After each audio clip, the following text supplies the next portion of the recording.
ప్రియమైన సోదరులారా, ఈరోజు మనం ప్రకటన గ్రంథం 1వ అధ్యాయం 4 నుండి 8 వచనాలను అధ్యయనం చేద్దాం.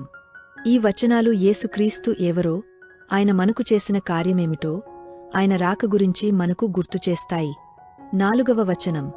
యోహాను ఆసియాలోని 7 సంఘాలకు వ్రాశాడు. కృపాశాంతి దేవుని నుండి, ఆయన సింహాసనము ముందు ఉన్న 7 ఆత్మల నుండి మరియు యేసుక్రీస్తు నుండి వస్తుంది. మనకు గుర్తుచేస్తుంది, నిజమైన శాంతి కృప దేవుని నుండి మాత్రమే వస్తుంది. 5వ వచనం. యేసుక్రీస్తు నమ్మకమైన సాక్షి, మృతులలో మొదట పుట్టినవాడు, భూమి రాజుల కంటే శ్రేష్ఠుడు. ఆయన మనలను ప్రేమించాడు, తన రక్తంతో పాపముల నుండి విమోచించాడు. పాఠం. యేసు ప్రేమ త్యాగం మీద ఆధారపడింది. 6వ వచనం. ఆయన మనలను రాజులుగా, యాజకులుగా చేశాడు. దేవుని సేవకు మనం ప్రత్యేకంగా పిలవబడ్డాము.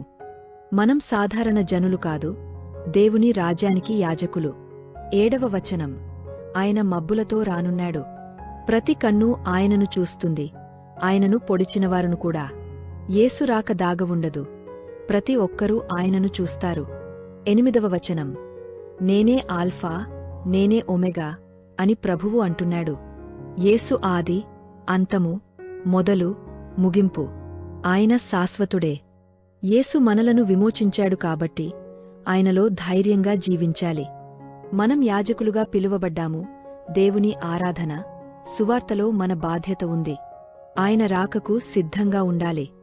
సోదరులారా, ప్రకటన 1:4 నుండి 8లో మనం చూస్తున్నది యేసు మన విమోచకుడు, రాజు మరియు శాశ్వతుడని. ఆయన రాబోతున్నాడు, కాబట్టి మనం జాగ్రత్తగా, విశ్వాసముతో జీవించుదాం. ఈ వీడియో నచ్చితే లైక్, షేర్ మరియు సబ్స్క్రైబ్ చేయండి. ధన్యవాదాలు.